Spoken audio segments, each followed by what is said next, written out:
Ahí vamos.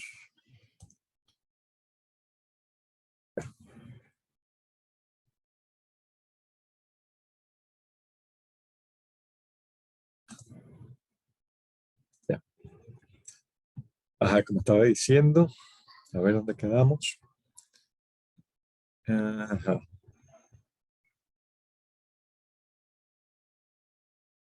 No, 2010. Bueno, fue identificado el-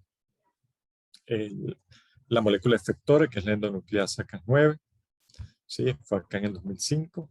Posteriormente fue identificado como un sistema inmune antiviral, sí, de las bacterias. En el 2011 eh, también fue identificado que el ARN duplex para el ARN CRISPR.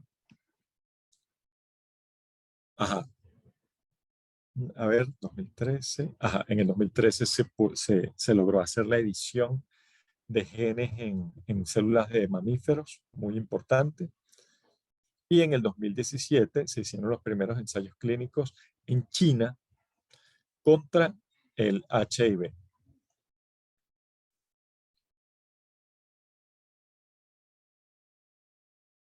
¿Qué pasó?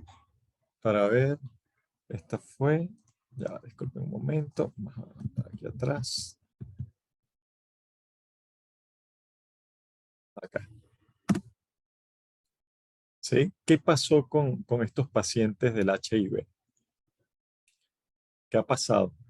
Se hizo durante 19 meses de seguimiento. La proporción de células modificadas genéticamente detectables en la médula ósea osciló entre 5,2 y 8,28%. ¿Qué era lo que se hacía? Se agarraban los linfocitos TCD8 y se modificaban genéticamente y se le incluían al paciente. Pero igualmente los porcentajes de células que tenían la modificación genética en el receptor CCR5 para que el virus no pudiese entrar a estas células, era relativamente bajo, si se ponen a ver. O sea, realmente la edición genética es efectiva. Lo que no es efectivo es que se haga en el número de células adecuado. Ese es el problema en la actualidad. O sea, podemos hacer la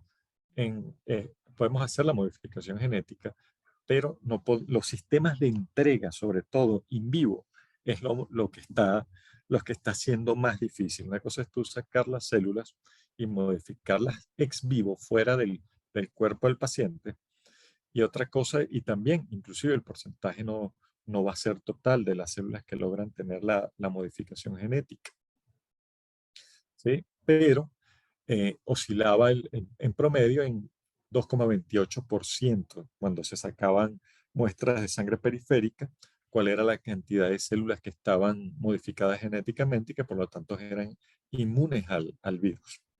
7 meses después del trasplante, se obtuvo permiso para realizar la interrupción del tratamiento.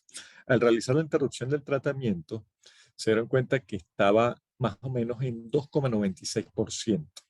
Posteriormente, hubo un máximo de 4,39% de células eh, modificadas genéticamente, pero se estabilizó en algo más de 2,5%.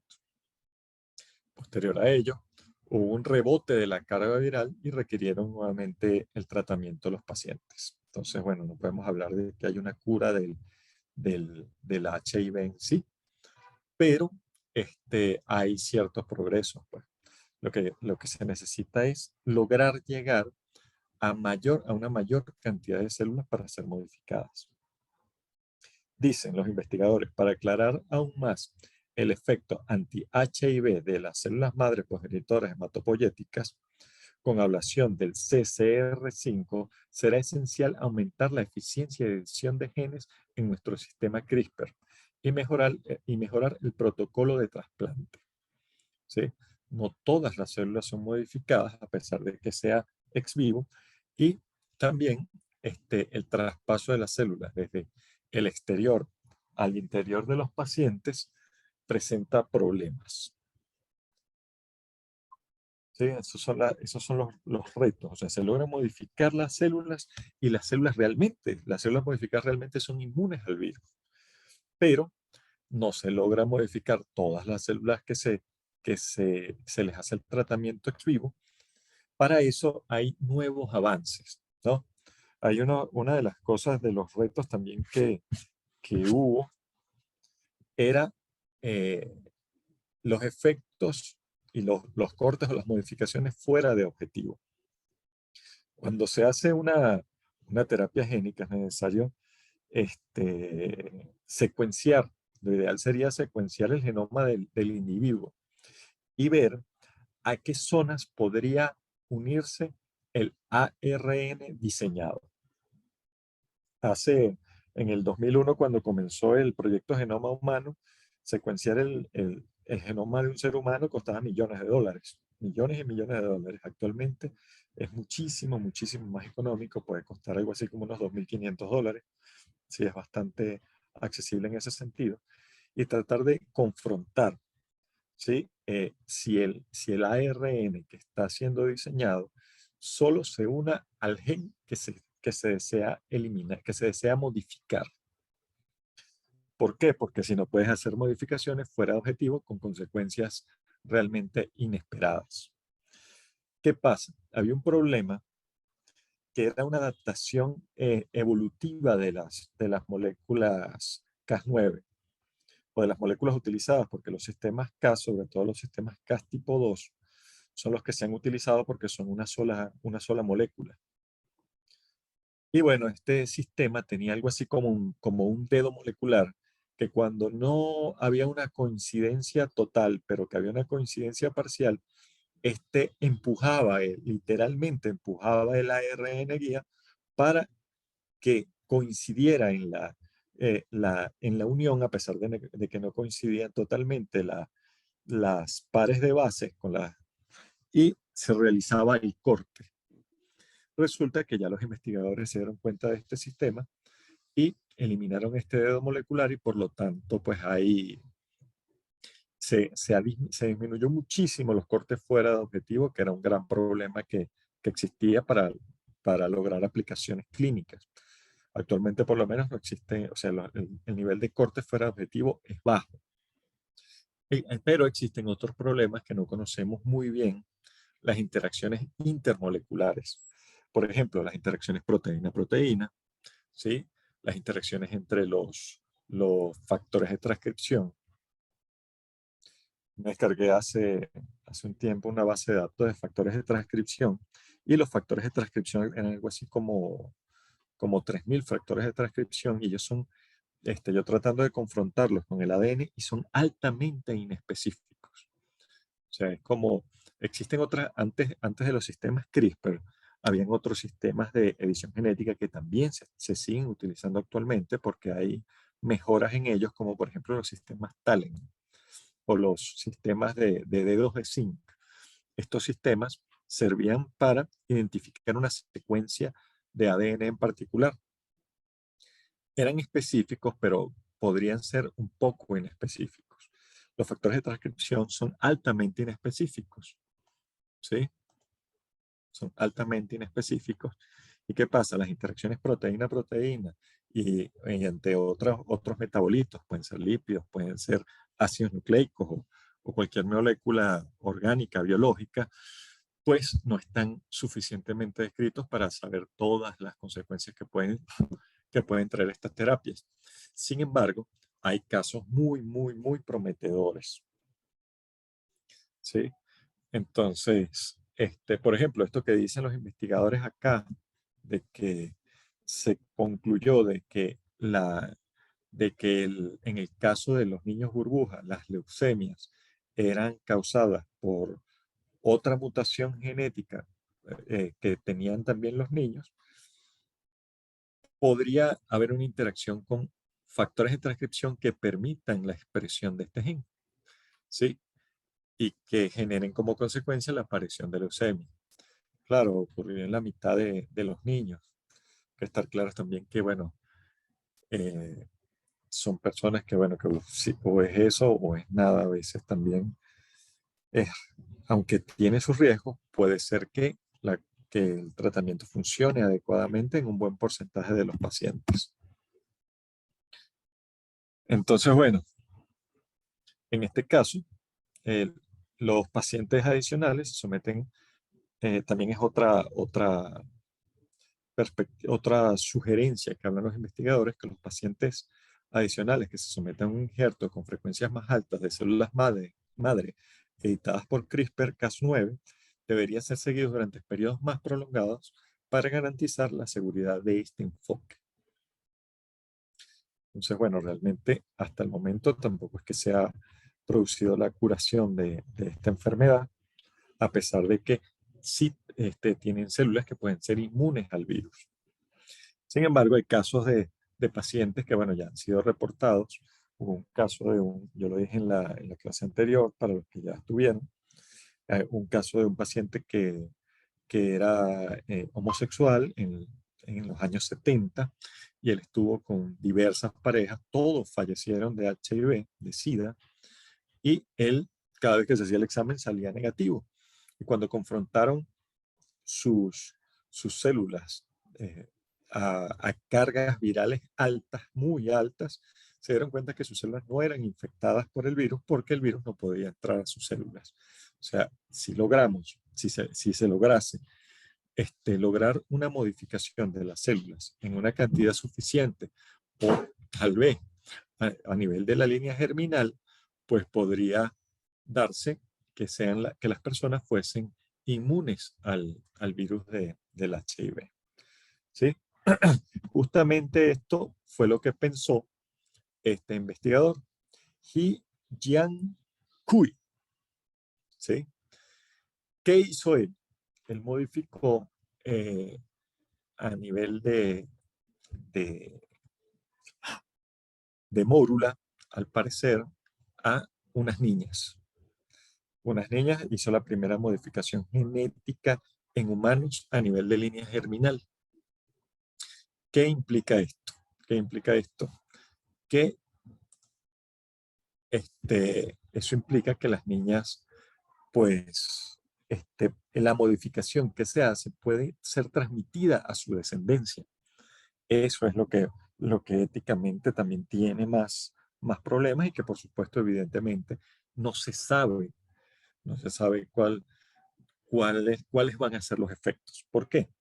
Él modificó el gen, él modificó el CCR5, pero ¿qué pasa con esto? ¿Qué pasa con esto? Que los genes tienen efectos, tienen diferentes funciones en diferentes células. Un mismo gen puede tener una función en una célula y puede tener una función en otra o puede tener funciones múltiples. Entonces, el hecho de modificar tú un gen a nivel de la línea germinal, pues habría que ver las consecuencias que pueda tener. Por supuesto, esto conlleva un problema ético. Aquí, ahí dejo el enlace donde están todas las cosas en las que incurrió este investigador de problemas éticos, inclusive engañó a los pacientes, engañó a los obstetras, engañó a todo el mundo, para él simplemente lograr ser el primero que modificó seres humanos genéticamente desde la línea germinal.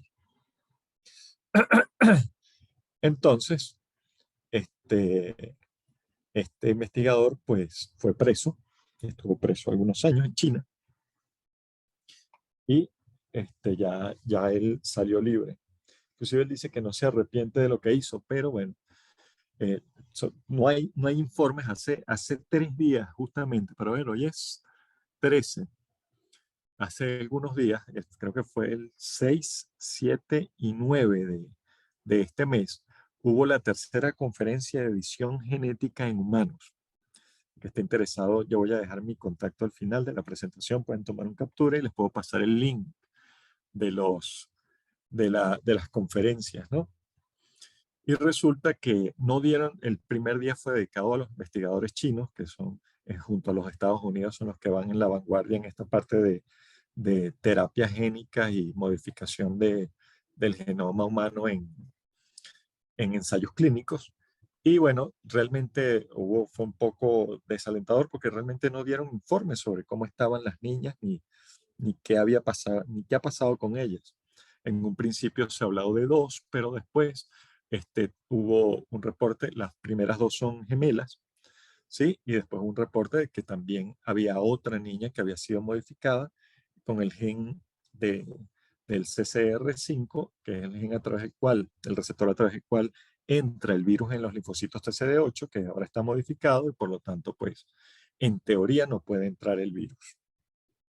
Lo más probable es que estas niñas tengan mosaicismo. ¿Qué significa eso? Que algunas células hayan sido modificadas y otras no. O sea que tal vez pudiesen ser inmunes a la enfermedad y tal vez no. ¿Sí? O tal vez algunas de sus células sí y otras no. ¿Sí? Porque no todas las células, así como vimos en el caso de los niños burbuja, o en el caso de los pacientes con HIV, que se les hizo la transfección ex vivo a las células, a los grupos de células madre, pues no todas lograban ser modificadas genéticamente. Más bien el porcentaje era el abajo. Entonces estas niñas, pues tal vez no todas sus células fueron modificadas genéticamente y por lo tanto tienen mosaicismo. Si a nivel del desarrollo embriológico, las células que derivan en células progenitoras, células madre, no fueron modificadas, pues no se daría el caso de la protección contra el virus.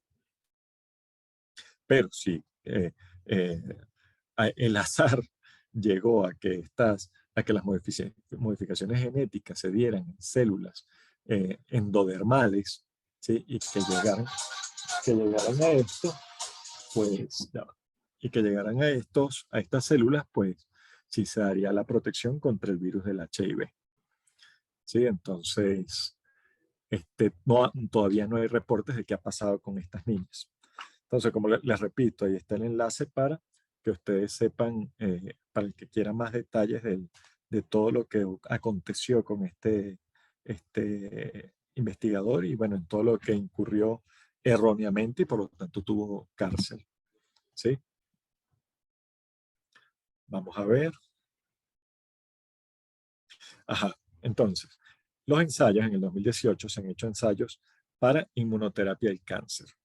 Vamos a ver si creo que sí fue la siguiente diapositiva. ¿Sí?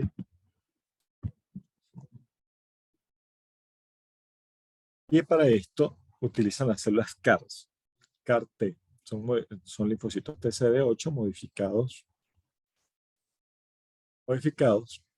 Los CAR-T se encuentran en investigación como una forma de terapia contra el cáncer, utilizando una técnica de transferencia adaptativa de linfocitos T. ¿Qué se hace? Se modifica el receptor de células T, el TCR, y por lo tanto hacen las células más capaces de reconocer, a los epítopes, a los epítopes de las células cancerosas.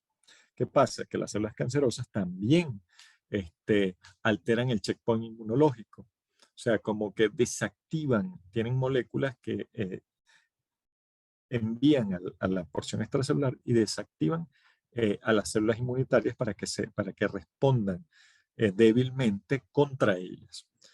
También, inclusive, el microambiente tumoral puede alterar la función de estas células, por ejemplo, de las células del sistema inmune, y de esta forma se protegen también las células cancerosas.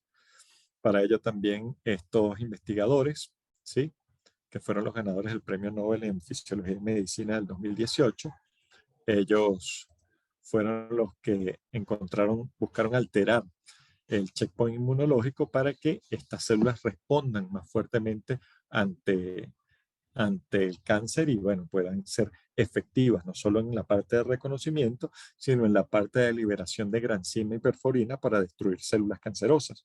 No tiene sentido que ellas hagan el reconocimiento de un antígeno tumoral y que a la final pues no puedan destruir las células. Entonces, combinando teniendo células modificadas, linfocitos TCD8 modificados genéticamente con CRISPR, ¿sí? Más la activación colocando medicamentos que activan el checkpoint inmunológico, han podido lograr inmunoterapias mucho más eficientes en pacientes que de lo contrario hubiesen fallecido. ¿Cómo funciona? Aquí están los pasos. Se toman las células de los pacientes de la sangre, en laboratorio, se editan con CRISPR, ¿ok? Se hace la modificación, ya tenemos los linfocitos T modificados y se vuelven a transfundir en el paciente y ellos pueden pues atacar a las células cancerosas. Sí, es sencillo, se dice sencillo, pero no es sencillo. ¿Sí? ¿Qué pasa? Muchos de los ensayos clínicos que se están haciendo, que se han hecho en la actualidad, son, por ejemplo, para las cosas que les he dicho, para cáncer, para HIV, para enfermedades que no tienen solución, que no tienen cura hasta el momento, para enfermedades genéticas, ¿sí? Y también para diagnóstico. Diagnóstico, por ejemplo, del virus Zika. El virus Zika es un virus que se encuentra en cantidades muy bajas en sangre y es muy difícil de detectar, inclusive sí se puede por PCR en tiempo real, evidentemente, pero el PCR en tiempo real requiere un termociclador, requiere de sistemas que son costosos, grandes y que requieren personal entrenado para hacer la aplicación de los kits y de todo, de hacer el diagnóstico. Además, el diagnóstico puede tardar hasta un día en realizarse el resultado, en dar el resultado. ¿Y qué pasa? Que en el caso del virus del Zika, es muy bueno hacer el diagnóstico temprano para poder dar un tratamiento adecuado y a tiempo. Entonces, para esto crearon, por ejemplo, la gente del Instituto Broad, específicamente el laboratorio del investigador Sanfen, crearon este sistema que se llama Sherlock, muy buen nombre, ¿no? Que el sistema utiliza una amplificación del ADN, pero no a través de termocicladores, sino de un sistema enzimático que puede producir una mayor cantidad de ARN y que además se realiza a temperatura ambiente. Y al colocarle unos sensores de ARN, estos sensores de ARN vienen dentro de la molécula Cas9, se acoplan dentro de la molécula Cas. Bueno, realmente esto se hizo con una Cas13A, ¿sí? Una molécula análoga pues al Cas9. Entonces tenemos los ARN guía, aquí el ARN CRISPR, que van a detectar a los ARN, por ejemplo, del virus del Zika. Y al detectar el virus, al detectar ARN viral, van a producir el clivaje del ARN reportero, produciéndose una señal que puede ser percibida visualmente, una señal lumínica, y haciendo que el test dé positivo. Entonces, también se han hecho ensayos clínicos, no solo para terapéutica, sino para diagnóstico, por ejemplo, con este sistema Sherlock. ¿Sí? Ya hay varios sistemas similares que han creado otros grupos de investigación y que también están constantemente probando su eficiencia pues, en grupos de pacientes. Y bueno, por supuesto, como control se utiliza el gold estándar, que es la prueba de PCR en tiempo real, que tiene una alta sensibilidad, pero que es mucho más costosa, más engorrosa y más tardía. ¿Sí? Entonces, con respecto a los casos, de los casos donde se han tenido los mayores éxitos, ¿sí? Han sido en terapia génica, ha sido el caso de las células, de la anemia de células falciformes. Hay que recordar que estos pacientes, pues sobre todo son afrodescendientes y que se da como una adaptación estas celulitas, las células, los glóbulos rojos, sufren un cambio en su forma porque ocurren mutaciones en un solo gen que es determinante para la forma de los glóbulos rojos, y estos pacientes sufren graves dolores insoportables, muy fuertes, ¿sí? Los describen como un rayo que les cae encima Y bueno, pacientes tienen toda su vida con dolores muy fuertes que los hacen, inclusive no son funcionales a nivel social, porque no pueden realizar adecuadamente muchas de sus actividades. Entonces, ahí ya hay pacientes que se considera que han sido curados porque ya tienen una buena cantidad de años que han sido modificados genéticamente a nivel de células madre, que se les implantaron, se hicieron los trasplantes y bueno, no han tenido recaídas ni efectos secundarios y bueno, han tenido su vida totalmente normal. Ella creo que abrió la conferencia este año, la primera paciente que fue tratada con anemia de células falciformes, ¿sí? Y bueno, esta terapia génica pues ha cambiado totalmente su vida, pues. Entonces, bueno, sí hay muy buenas perspectivas al respecto, ¿sí?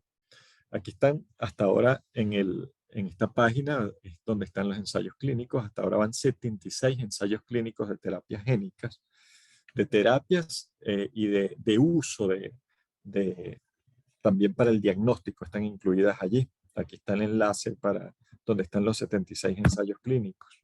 Y bueno, aquí están algunos de los ensayos clínicos. Por ejemplo, trasplante de células madres progenitoras hematopoyéticas modificadas en pacientes con anemia de células falciformes. ¿Sí? Esta es en la Universidad de California. Eh, Así también, como pueden ver, hay otros estudios que se hacen en China, sobre todo se hacen en China y en los Estados Unidos. Casi la enorme mayoría son en esos dos sitios. Muy pocos en Europa, por ejemplo. En Japón también hay. ¿Sí? Aquí tienen un caso de un ensayo clínico para detección de enterovirus por tecnología CRISPR. ¿Sí? Otro método no invasivo para detección de enterovirus. Aquí hay un estudio de seguridad y eficacia de Talent. Talent es el otro sistema de edición genética porque ellos pueden llegar a reconocer secuencias de ADN en humanos, pero actualmente se están generando talents, sistemas talent, por inteligencia artificial. ¿Qué pasa? Que los talent realmente son aminoácidos, son proteínas que tienen una secuencia de aminoácidos que puede reconocer una secuencia específica en el ADN.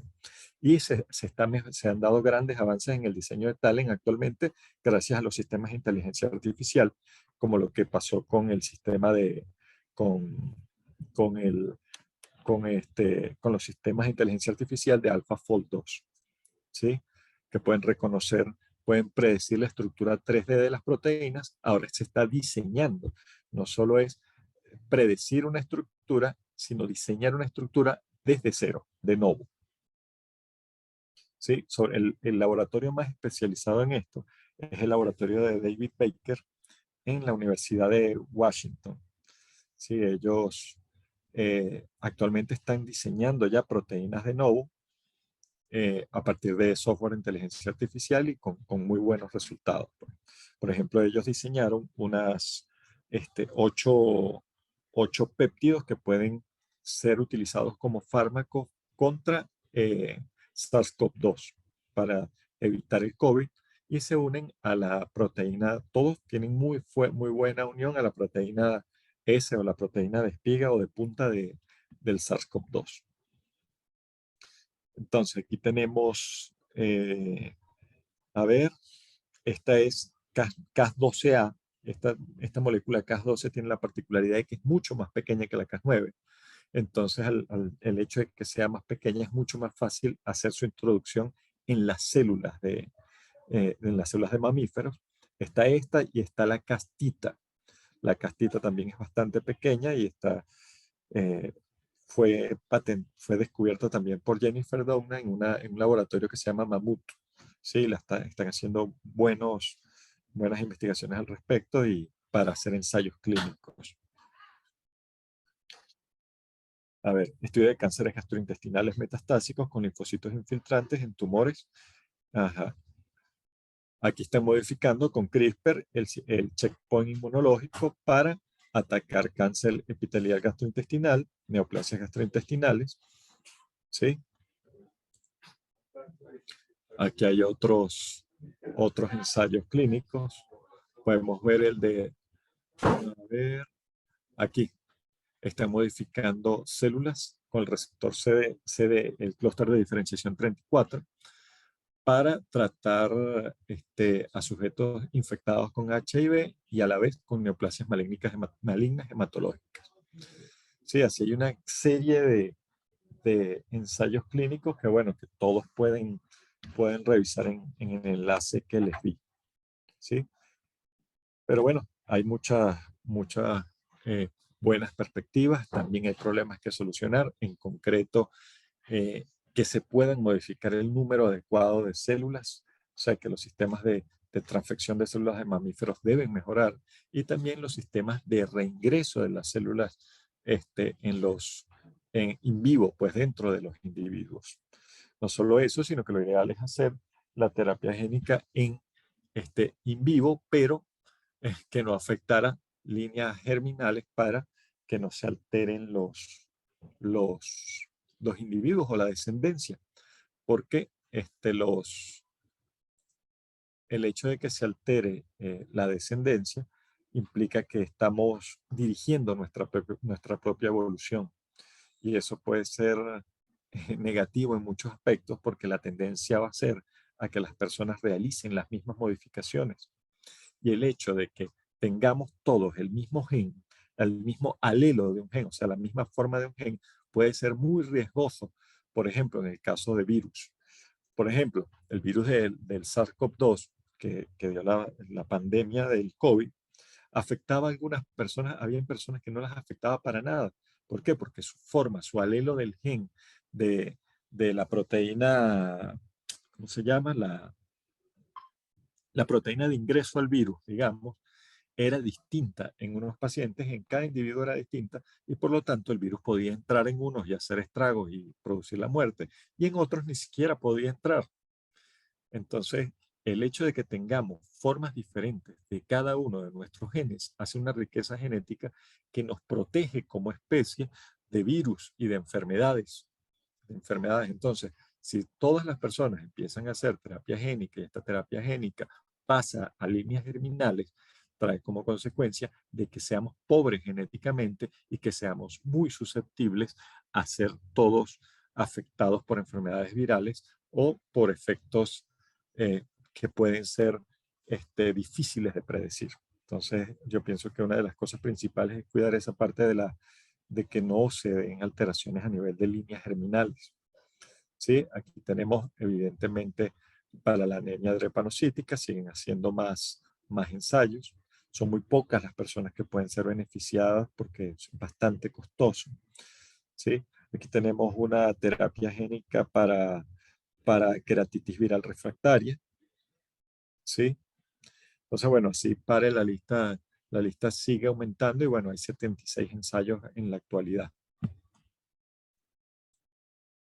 Entonces, bueno, aquí está mi contacto, cualquiera que quiera una asesoría o quiera hacer algún trabajo de investigación, yo estoy totalmente a la orden. Sí, me encantaría.